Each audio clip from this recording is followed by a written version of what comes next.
So welcome everybody. I think it's time to start this last day of this wonderful workshop. So it's my pleasure to introduce Giovanni Sambin, who is going to show us that Pointfree topology is real and pointwise is ideal. Good morning.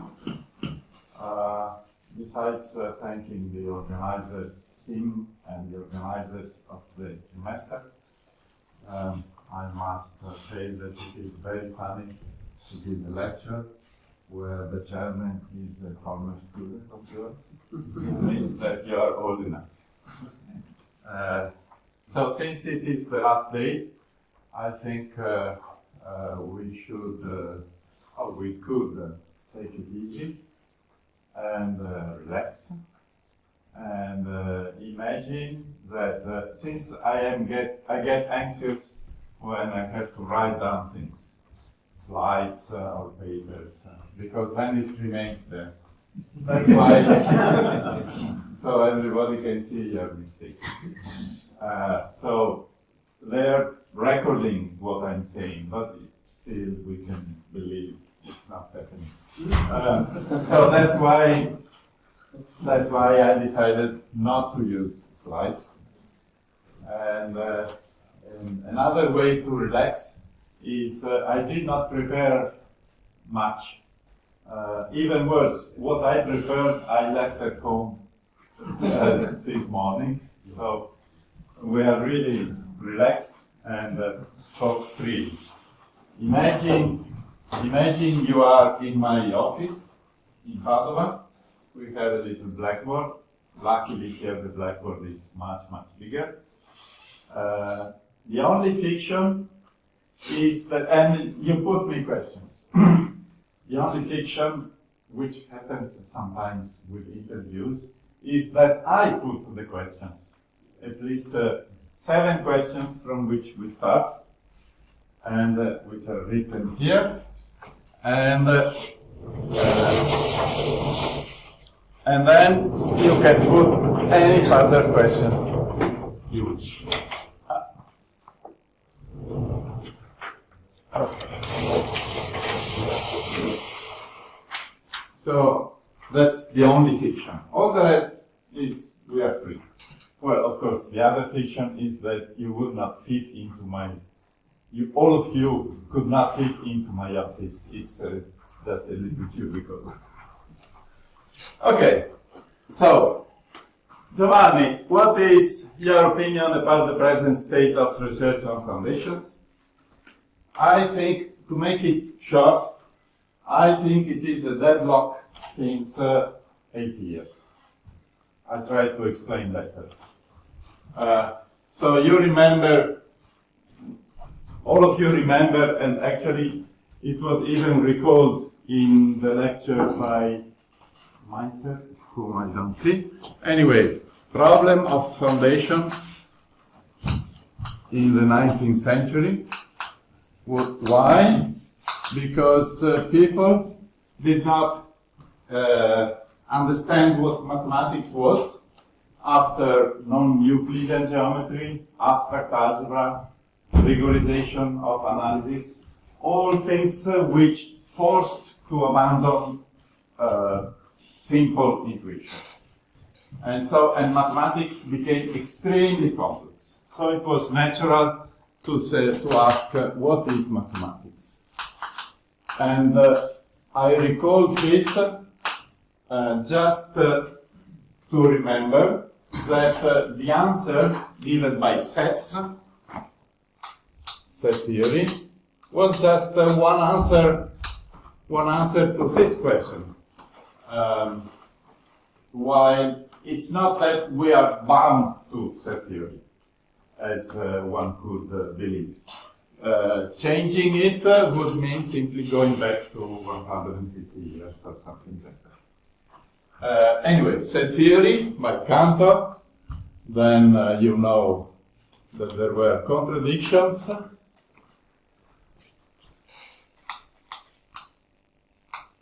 Paradoxes, and then you know about the Hilbert-Brouwer controversy, I do not talk about other solutions. I'm not forgetting about Russell, but I'm just quick. So Hilbert said language, essentially, consistency. And Baire said no language, only constructions and meaning.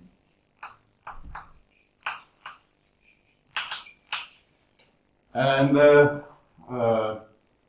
debate between them has never been really solved.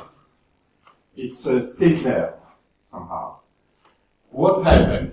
That Hilbert wanted to prove consistency mathematically, and Gödel said, essentially, impossible. I'm forgetting about different fine distinctions, but the essence is, it is impossible.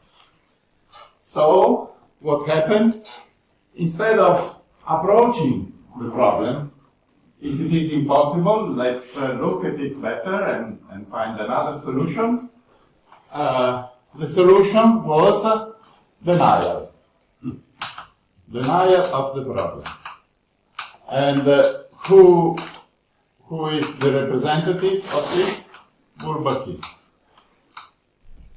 I realized recently that Bourbaki started exactly after Gödel's theorems.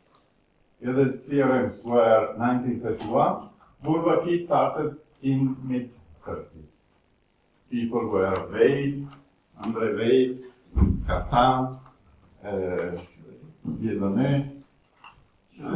Chevalier. I think I did with that. Anyway, it's not essential. Bourbaki says, essentially, I have a quotation here, but I just tell you what I remember. When philosophers attack, mind the word they use, we hide, mind the word they use, under formalism. We say we only care about formalism, but in our hearts, we believe, like all mathematicians believe, that we are dealing with something real. And the last line is incredible. This is given explicitly. We know it is probably an illusion, that it is real. But we still go. So they know themselves that it is a denial of the problem. So, that is the present state of research in foundations, in my opinion. Very disappointing. So, what do you expect for the future? I expect that we should be able to go on. How can we go on? When I use three words with a very deep historical meaning. I'm not aware of the deep meaning. I just use them as I understand them. So there is a thesis by Hilbert.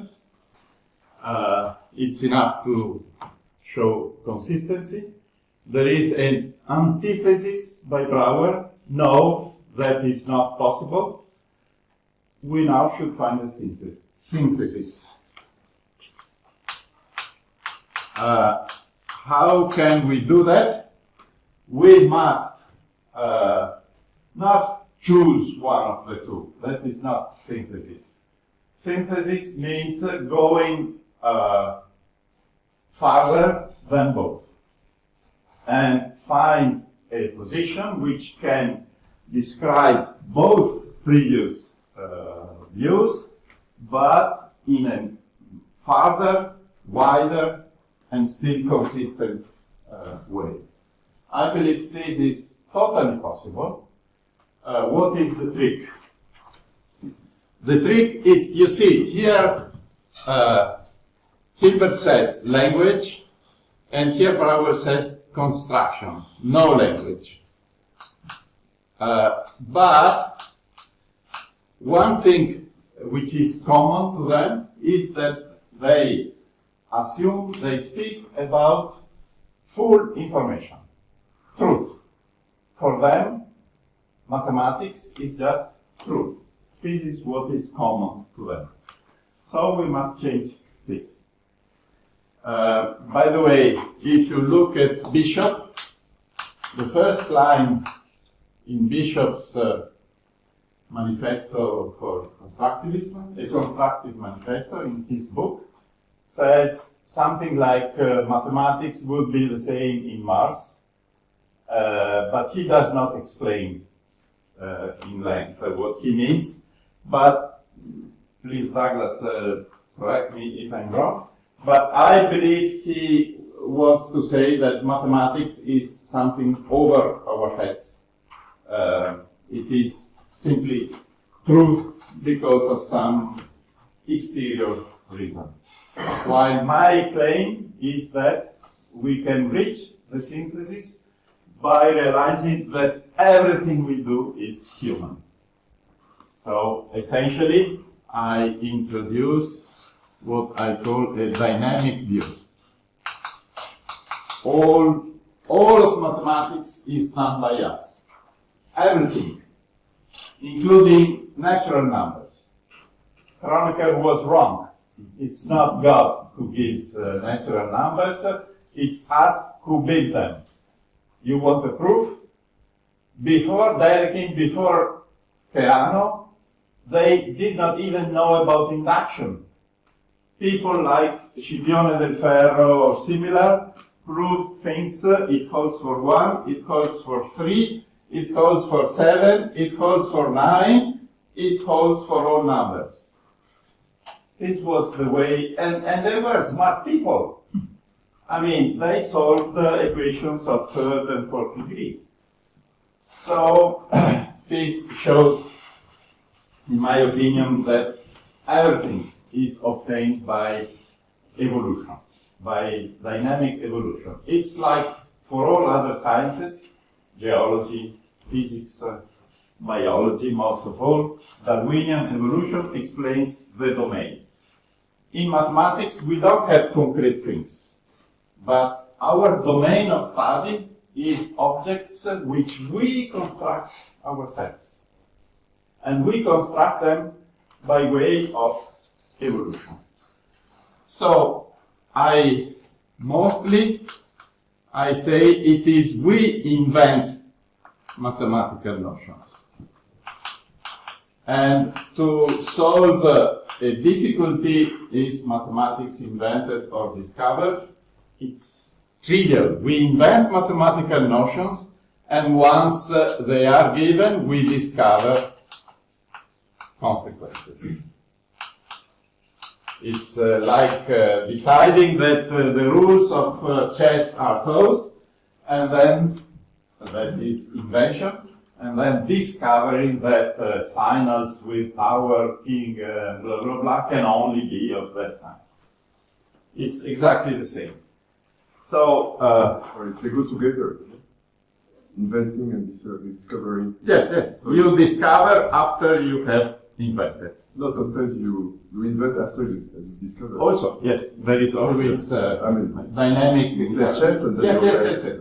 I fully agree. In Pointfree topology, in constructive topology, I can say my job has been finding definitions exactly by showing what you can deduce from them. So I fully agree. I did not understand it first. Okay. So the trick to put these two together is to have both. Have both with by distinguishing two levels of information. We distinguish the level of effectivity, the standard which is stressed by the constructivist community, and the level of, so to say, ideal knowledge. So we distinguish, we put it in few words, between real mathematics, which is the constructive part, and ideal mathematics, which is the Hilbert style, so to say. I must go on. So that's our aim. Now we see a little by little how we can do. So, what is the motivation of your minimalist foundation with Minimalist? What it is and what is the motivation? The motivation is try to express this dynamic view of mathematics in a formal system. Of course, since I am stressing the dynamic side, writing the formal system is like taking a photograph. It will never be taken as the absolute truth. Anyway, we can, since we want to prove, contrary to Bishop, we want to prove meta-mathematical results like consistency, realizability, normalization, implementation in a computer, applications, and meta-mathematical studies. It is useful to fix a formal system. So what is it? MF, Minimalist Foundation, is more or less Martin-Lev type theory, but don't be afraid. We don't use it. I now explain in which sense. Martin-Lev type theory plus propositions minus universes minus W sets. So the result is something very low in the hierarchy of systems. Plus collections. So essentially, of Martin-Lev type theory, what we get is the notion of set. A set, what is a set? A set is something for which we have a finite stock of rules to build all elements. Easy. Everybody understands that. I stress, we have in front of us a finite number of rules to build all elements. So, typically, finite sets, natural numbers, but also lists, lists of lists, and so on. Nobody said that it must be simple. Actually, it can be very complex. But we must have rules in front of us. Collection, we need collections, and how do we introduce them? This trick of distinguishing proposition from sets. So, in Martin-Lev, typically in Martin-Lev type theory, you have sigma. Here we have exists. And the two of them are different. Sigma is the strong one with projection and giving the weakness, but if you interpret it as existential, I prefer to think of it as sigma in set theory and distinct from exists. An example of this exist was given in some talk. The squash is similar. Squash exists.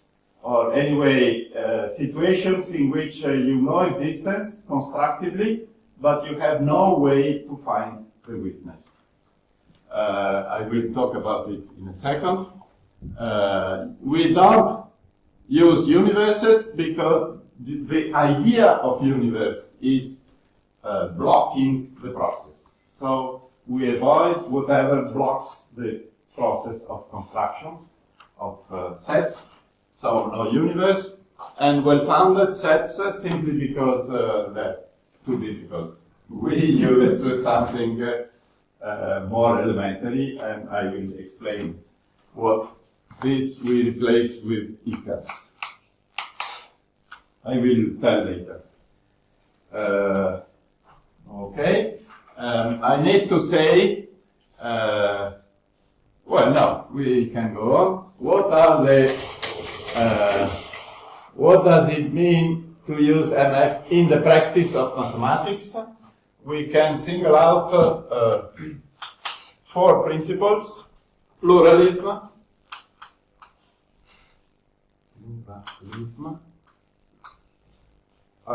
if it is us who construct notions, there is no single reason why there should be only one way to abstract from reality to obtain some mathematical notion.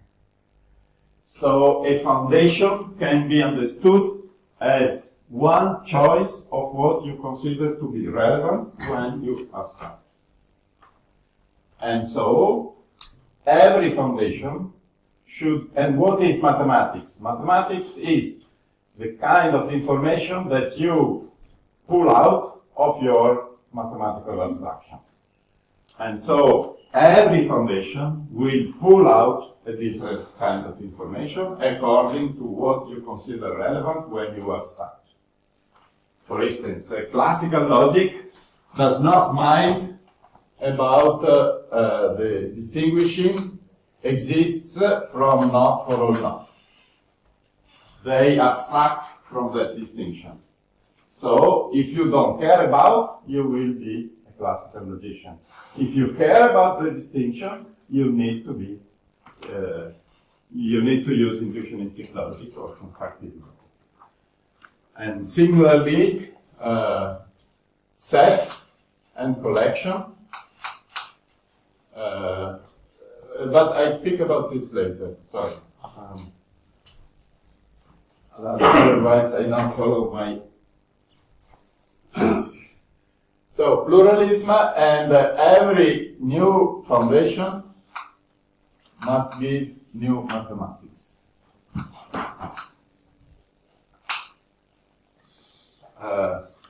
When Millie organized the Congress for my 60th birthday, she chose this as a slogan of my view, and she was right. I believe it's very important to understand that every different, it's not that you have just one mathematics, the classical one, and all the other people try to do the same thing with less means. That would be stupid. Really.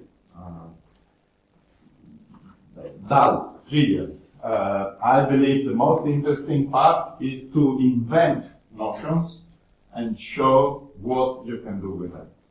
Typically, in constructivism, the notion of algorithm is such a thing, or procedure effectivity.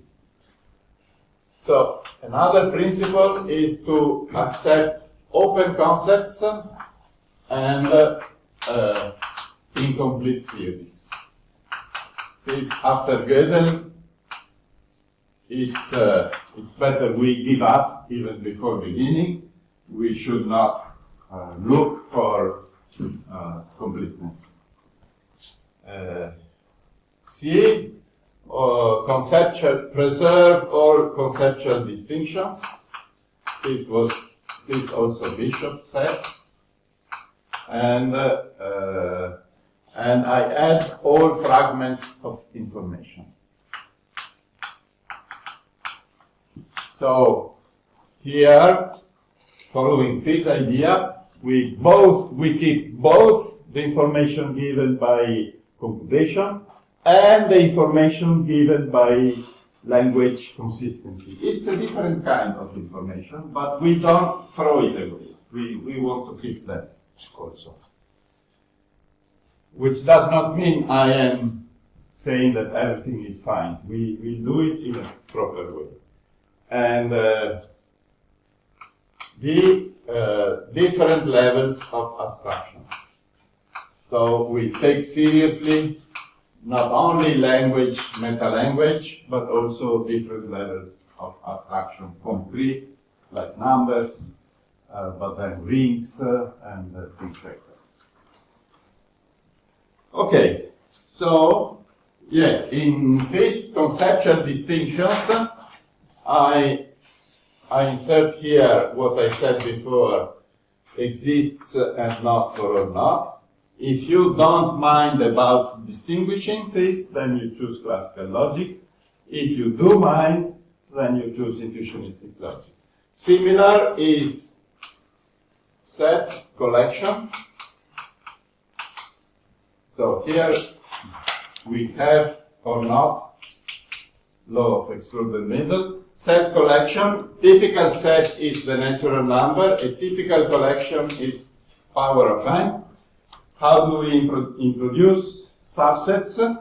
Subsets are just a propositional function with one argument, quotient extensionality. And this, I believe, is one of my best tricks or understanding, that subset does not imply set, which makes us totally free of having sets, a very effective notion of set. Subset is any property. We don't, for instance, the complement of K, the halting problem, is a subset, but it cannot be a set. We have no rules to generate it. Okay, so here by diagonalization you will never have rules to construct the power of n, so it is a collection. And we keep both things. Power of n will be defined as propositional functions, quotient extensionality. You easily define all notions, union, intersection, blah, blah, blah. But since we are intuitionists, for instance, you define inclusion, for instance, U contained in Z, but we also define U overlaps V, because this is very different from U intersected V, different from N to Z. And it is, in my opinion, it is a sign that the debate, as I said before, the debate has been blocked to the 30s, to the fight, that nobody before a very normal mathematician like me invented that sign 20 years ago, in the 90s. Nobody, as far as I know, thought about using that systematically. This is a sign, in my opinion, of the fact that nobody really took seriously the fact that intuitionistic mathematics needs notions different from classical mathematics. We must be free of the idea that we should fight with them, showing that we can do what they do in a better way. We just do different things. And by the way, discovering this thing makes, I will speak about it a little bit later, makes you see a lot of things which were there, but nobody saw, because the one did not have the right notion and notation. Okay. And the last difference is operation function. This is the most difficult. Oh, sorry. Here the difference is power set axiom or not.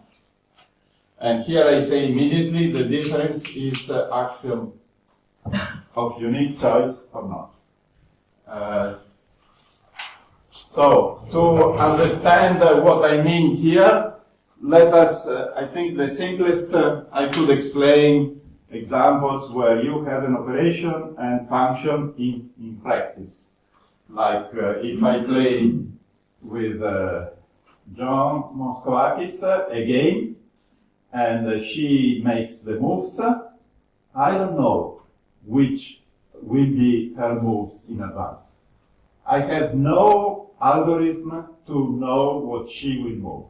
But I know for sure that as long as she does not cheat, the move will be one and only one. So it is a function, but it is not an operation.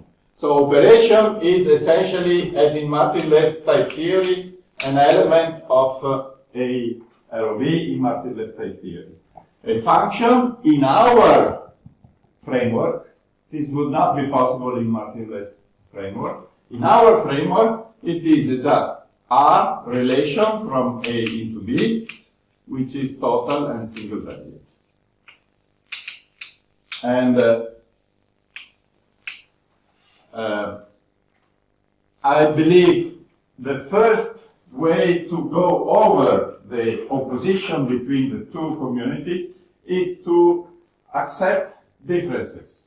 So we should accept that we constructivists call function something like this, and they, classical people, call function something like this.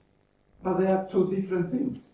And of course, we will never be able to agree with on what we say, since we are talking of two different notions. And I am very convinced of this. Some people say, okay, I need, for instance, one day Thierry told me, I don't agree with your distinction there because I need axiom of unique choice. No problem. It means that you can use axiom of unique choice, which means that in your the mathematics you do will be applied to situations in which you do not consider all possible functions, but only functions which are graph of some operation. Automatically, as soon as you assume that, it means that your application will be the situations in which it is. So it's not a matter to decide whether this is true or not. The matter is, if you assume it, it means you don't care about the distinction between two notions which are underlined. Okay, so we now pass to the blue. Yes, I think I made it. Do you have questions about this? Because now I pass to the blue side. Why only topology and so on?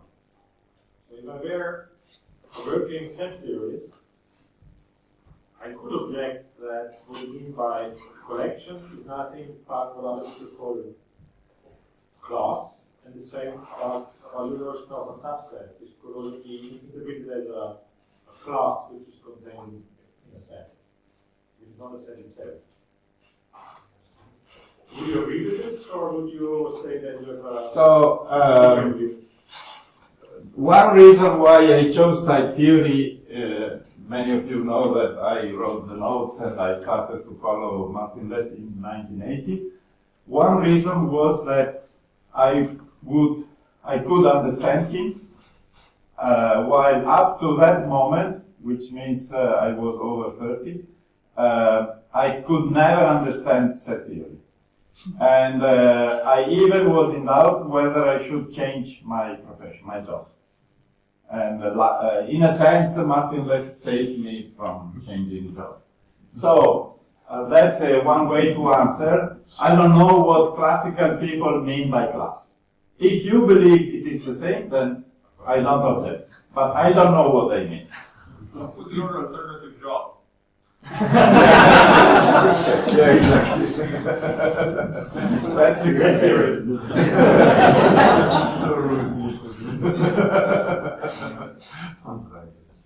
yeah. Would you say that Martin-left type theory itself is already a synthesis of Hilbert and Baire, or could you explain what's the addition in MF that brings this synthesis? Mostly the addition of propositions. Adding propositions allows you to have partial information, because you can easily say, I forget some, when you define a subset, you forget the proof. A subset U of S is a propositional function of this kind, and to say that A is in U, this means A is in S, and UA is true. And true. You don't care about the proof of the fact that A is in the subset. And that is something, so you forget some information. that is something which is not easy to do in multi-vector. There was Joseph first. How do you have collections of sets? Families of sets, yes. You have xi set for I in R. Yes. Suppose you use them to prove that 0 is not equal to 1. So it's a pity that Millie is not here, because when it comes to formal questions like that, I say, please ask me. We work very well together in that sense. I think so. I expect. You have a question? This proposition you have presented the set theory is what was your motive? Because the problems in formalization, for example. No, simply it's a personal attitude. Since the beginning, I never understood set theory, because set theory, in my understanding, asks you to believe in abstractions which have no practical content. By the way, there is a very nice, I forgot here, thank you for the question, because it allows me to recall Federico Enriquez, a contemporary of those two. The one defect of Italians is that they never give the right value to their own citizens. Enriquez was an excellent geometer, as many know, but he was, in my opinion, an even better philosopher of mathematics. He worked a lot in teaching history of mathematics, and he said, I could quote him, but essentially he said, I don't understand the claim of the illustrious geometer, meaning Hilbert. I don't understand what he means by consistency by means of language. And he says, using language is very powerful, but one should be aware the Italian he uses is very nice, rhetoric of beginning of last century. You must be careful not to be taken by the power of language into realms of thought which are in the end only dreams. The ultimate criterion for using language is that every statement must directly or indirectly refer to facts. Very strong. And by the way, if you take it seriously, he can give you the synthesis.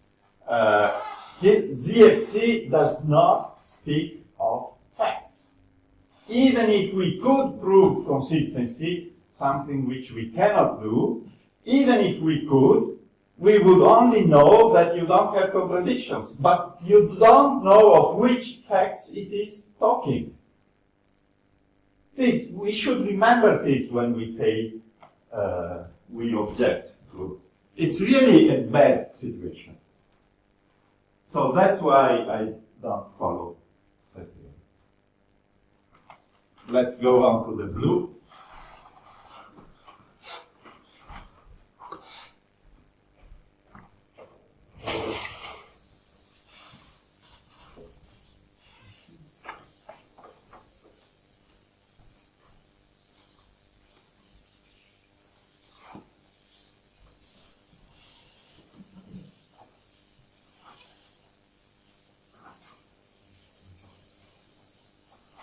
So why do I do only topology?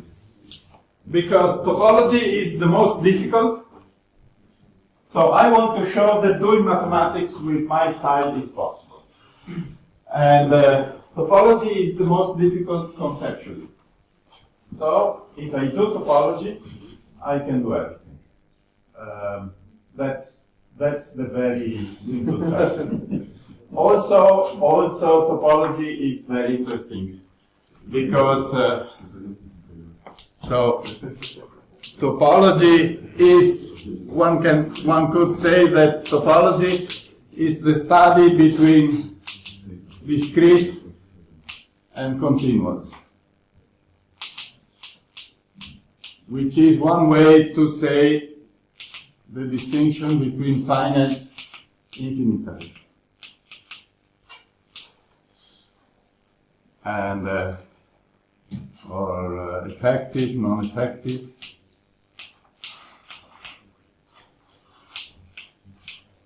And so on. And so it's very challenging. It's essentially another way to say we study what has been studied since the time they discovered irrationals in the school of Pythagoras, 6 centuries before Christ. Because immediately after they started to discuss about what is discrete, what is continuous. And we are still discussing about it, rightly, it's very important. So that's another good reason why doing topology. So that's why only topology. And how can you do it? Could be a question. How can you do topology in such a simple foundation? We start from a set of points. We want to give just following, to make it quick, the classical definition would say you take omega x, a family of subsets of x, but what does it mean to have omega x constructively? You cannot say it's a subset of power x, because power x is a collection. So to give it constructively, you need a base. A base is you have something like this, a family of subsets, but having a family of subsets, you define x forcing A to be x is in xa. So in the end, what you have is two sets and a relation. So you discover that the basic structure for doing topology is two sets and a relation. I call those basic pairs. You can write, I must be quick. You can write closure and interior here, and you can see that they are dual of each other. Something which nobody saw, nobody was able to give me a reference to a place published where you can find this written. It's not difficult, just do it and you will see that one is dual of the other. I'm just insisting on this to repeat my claim that the discussion and research was blocked to the 30s.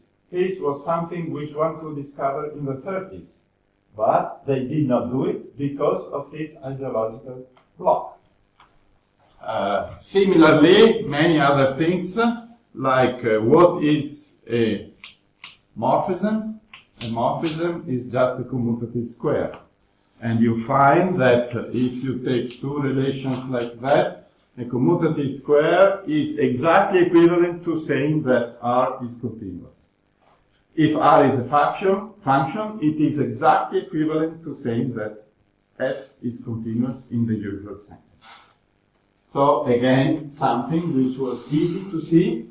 The proof is few lines, just standard manipulations, but nobody saw. When I say this is a topological space, I cheat a little, because it is up to here, it's only logic. It's only applied logic, so to say. To have a topological space, you need to have convergence. So what I call a concrete space is a basic pair plus convergence. What is convergence? Convergence is the fact that this is, you write the fact that this is a base for the topology, which means that taking open subsets, which means unions of elements in the base, is closed under finite intersections, and this requires some property. It does not hold for every relation. So I call B1, B2. You can write some simple equations with Jean left. Believe me, they are in many papers I published. Two simple conditions on the forcing, which say that the result open subsets form a topology in the standard sense. Of course, we still have closed subsets, and we don't define one in terms of the other, because that is a classical definition. That's another example of notion which we should keep, because closure is not the complement of interior. Simply, if we do that, we follow only the classical meaning. And we lose the fact that closure is containing limit points. Okay, so convergence to have a topology. What we need to define morphism, and to define morphism, we introduce the notion of convergent subset of X, and that is something which you can write easily only with overlap. I don't explain why you reach this definition, I just show you that you use overlap a lot. This is open neighborhoods which are contained both in A and in B, and as you see, you use overlap a lot. By the way, this, since you have a bijection between opens here and formal opens here and the same for closed, you can transform this into the definition of alpha, ideal point, alpha is subset of S, which is inhabited, and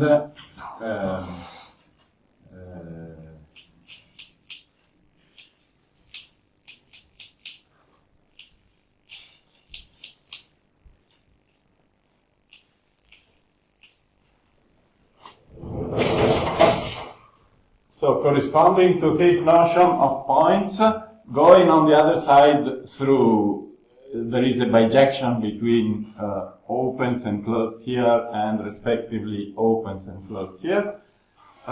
Using that bijection, you move this notion into the notion of ideal point over S, and it is something which satisfies these conditions. And so you have a category in the end, concrete spaces, and that is an excellent framework to do topology constructively. So that is with points. So why only topology? Why Pointfree topology? That is what the essence of what I wanted to say today. And so I'm sorry I left it for the last minutes. The reason why we do Pointfree topology is the following. Take any space, real numbers, Baire space, Zariski topology, domains, Scott domains. These are the typical examples which you can treat in the way I propose.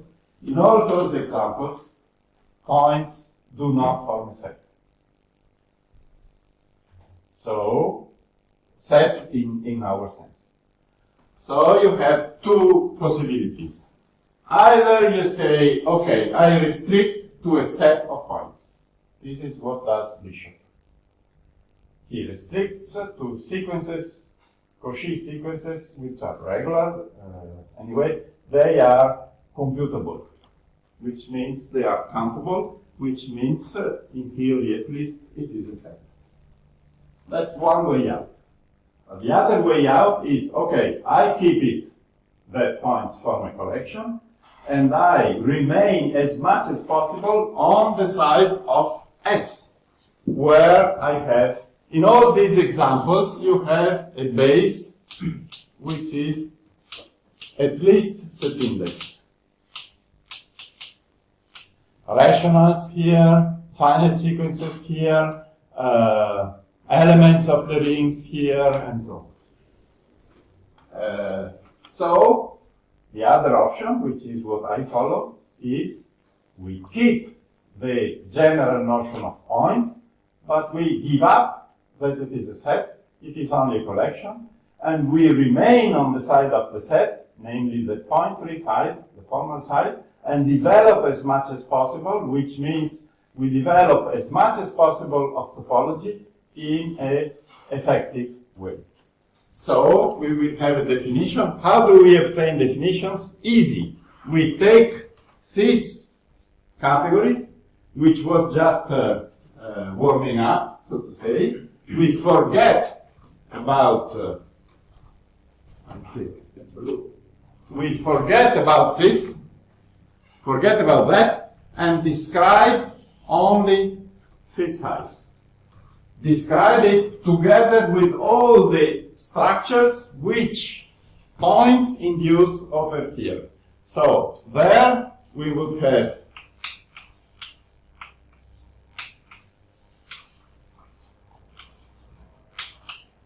a saturation operator or a reduction operator, cover and fish, which correspond to closure and int respectively. Closure corresponds to this by way of definition, and closure corresponds to the other one by way of isomorphism.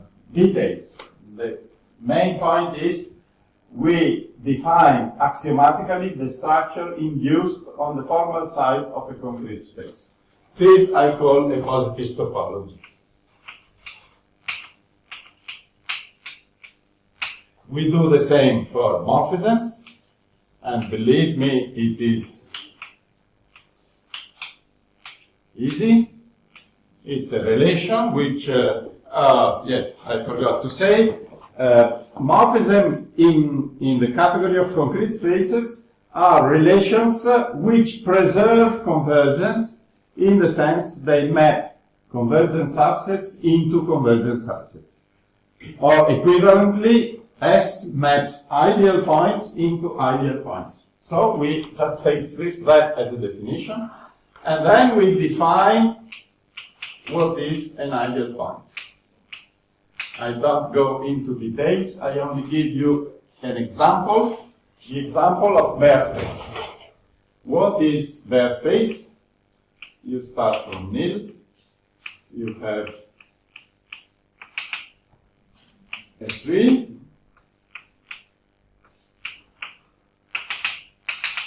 okay? Only finite lists.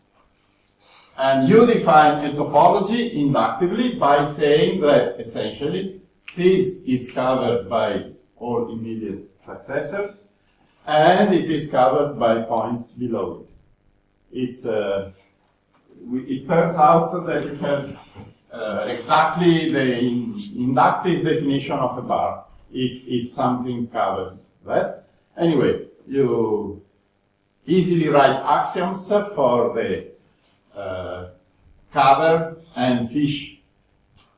Too many things. So, you easily write axioms. What are the axioms? A finite list K is covered by n, from all its successors plus monotonicity. These are the axioms. Using the axioms, one can show, using the principle ICAS, which I mentioned, you can show that you can generate cover or saturation, which give opens, and fish or reduction, which gives closed, in the formal sense, subsets. By the way, it's very nice to see that spreads of Brouwer are exactly formal closed subsets, except for the condition of decidability. So we find again a standard notion. And then we need to define points. A point is just, you take a point in a positive topology, is you take this definition, this as an abstract definition, plus the fact that it is obtained from a point in the sense, which means alpha equals J alpha. Alpha is formal closed. This further condition is very important. What is a point in the Baire space? It's, you can easily check this. You start from nil because it is inhabited, and then you cover a point because it satisfies this, splits the cover, and in only one way because it satisfies this, which is convergence, which means it must go on. And go on, and go on, and go on, and so on. And what is that? That is essentially a path, a choice sequence. It remains a choice sequence because we don't have axiom of unique choice. So there you see the mathematical framework where we can speak both of effectivity and of ideal elements. If we want to speak only of low-length sequences, no problem. But we can also speak of ideal elements, namely choice sequences. Last thing, if Douglas asks me, I want to continue to use points because it's very easy to work with them, I say, no problems. But to be sure that you don't lose all of the effectivity, you should prove. So, using points means that you are essentially adopting, believing in Baire induction. Baire induction here is just spatiality of the Baire space, which means for every alpha passes through K in alpha. U implies K covered by U. This is Baire induction in our framework. Very easy, very clear. So, to know for sure that you don't lose effectivity, you must know that Baire induction holds. And we know that it is impossible to prove it. So, what do? We prove that it is conservative. We cannot still do it. It's not easy. Tatsuji and Ryota Akiyoshi are planned. We have a long-term planning to show that Baire induction is conservative, and so should be hope to be able to say one day to Douglas, go on, no problem. You are allowed. And also a nice thing I want to recall, Francesco will talk today about somehow all of this can be put in algebraic terms. And he will talk about this. And Samuele will talk about other possibilities where the Pointfree approach is helpful. Thank you very much.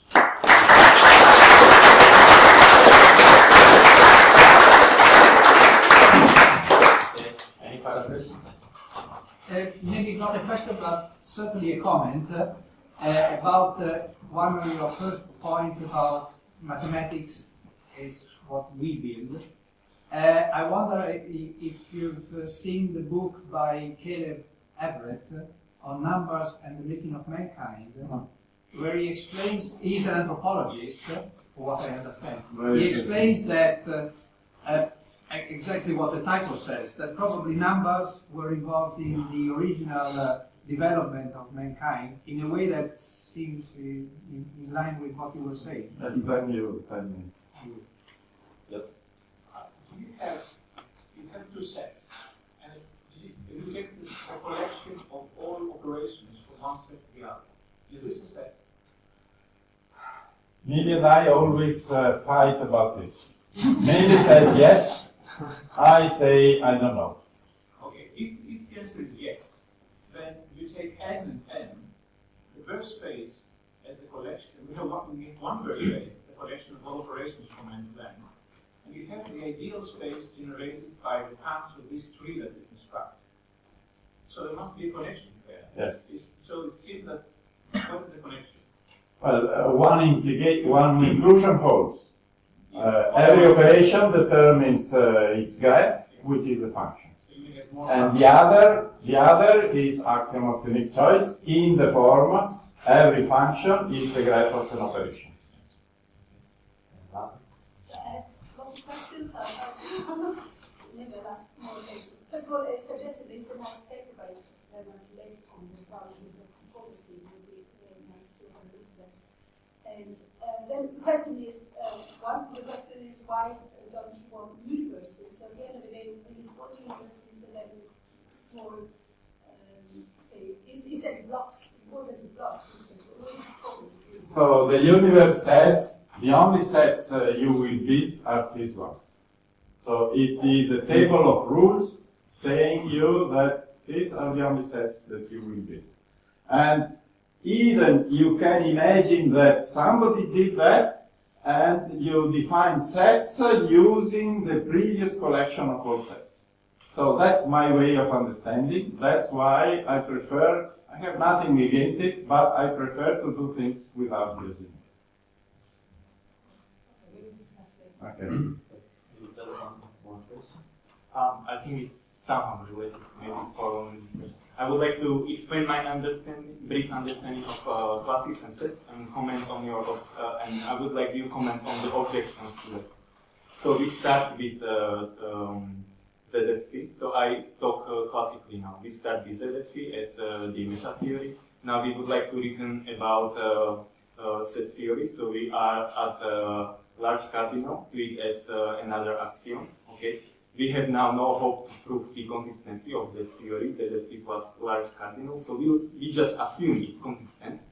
Then without loss of generality, we have some model of the theory, so call this V. And then we just talk, that we have large cardinal, we can talk about some set theory in our meta theory. We can talk about this set theory in V kappa. And then I just say that sets are all elements of V kappa, and classes are just elements in V. And I don't find problem with this setup, but I hope nobody gets offended if I answer in a very rough way. I don't mean to go against any beliefs, but your way is similar, in my opinion, to say, assume God exists. Then, with this assumption, I can prove this, this, and this. Since he is good, then the world must be good, and blah, blah, blah. I simply don't believe in that. So I want a construction which starts from below and builds things with no real assumption, no acts of faith. No, just no ones, nothing. If there are no more questions, let's thank Giovanni again.